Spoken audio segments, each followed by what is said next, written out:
आज हम सीखेंगे शुड हैव का यूज़ करके कैसे हम अपनी स्पोकन इंग्लिश को और इम्प्रूव कर सकते हैं, जिसके लिए कुछ सेंटेंसेस हैं हिंदी में जिन्हें हम ट्रांसलेट करेंगे। सबसे पहले जानते हैं शुड हैव का इस्तेमाल हमें करना कब है।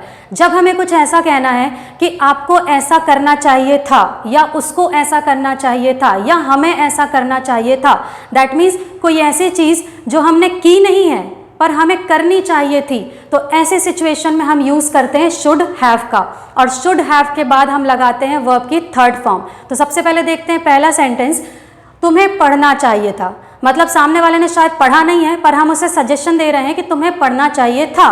तो इस बात को आप इंग्लिश में कैसे बोल सकते थे?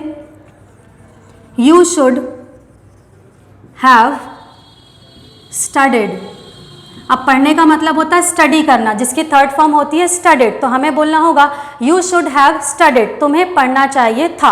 अगले सेंटेंस पे आए तो तुम्हें आना चाहिए था। मतलब सामने वाला शायद कहीं पर नहीं आया था और हम उससे बोल रहे हैं कि तुम्हें आना चाहिए था। तो इसको आप इंग्लिश में क्या बोल सकते हो?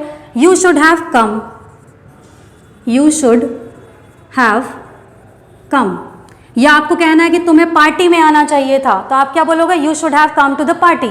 या फिर आपको बोलना था कि आपको कल क्लास आनी चाहिए थी, तो आप बोलोगे you should have come to the class.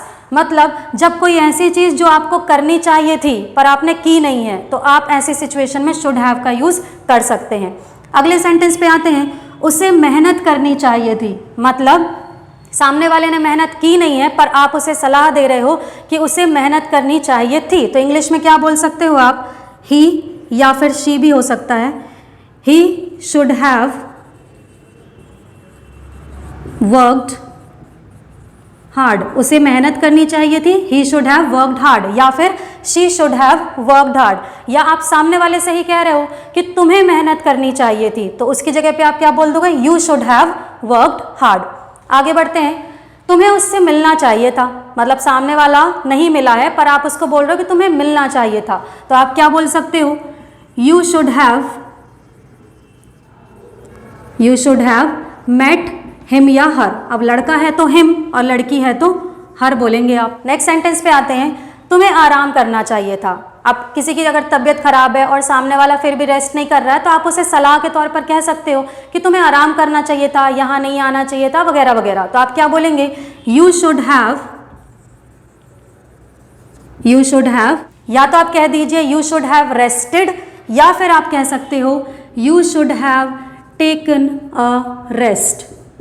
दोनों का मीनिंग सेम निकलेगा कि आपको आराम करना चाहिए था। लास्ट सेंटेंस देखते हैं, हमें वहाँ जाना चाहिए था। मतलब हम कहीं पर गए नहीं हैं पर हम सोच रहे हैं कि हमें वहाँ जाना चाहिए था, तो आप इसको क्या बोलोगे? We should have gone there. Go की थर्ड फॉर्म होती है गॉन, इसलिए हमने लिखा है वी शुड हैव गॉन, और देयर का मतलब होता है वहाँ। अब ये कोई भी प्लेस हो सकती है। सपोज आपने बोला कि हमें पार्टी में जाना चाहिए था या हमें उसके यहाँ जाना चाहिए था, तो we should have gone to the party. आप ऐसा सेंटेंस फ्रेम कर सकते हैं।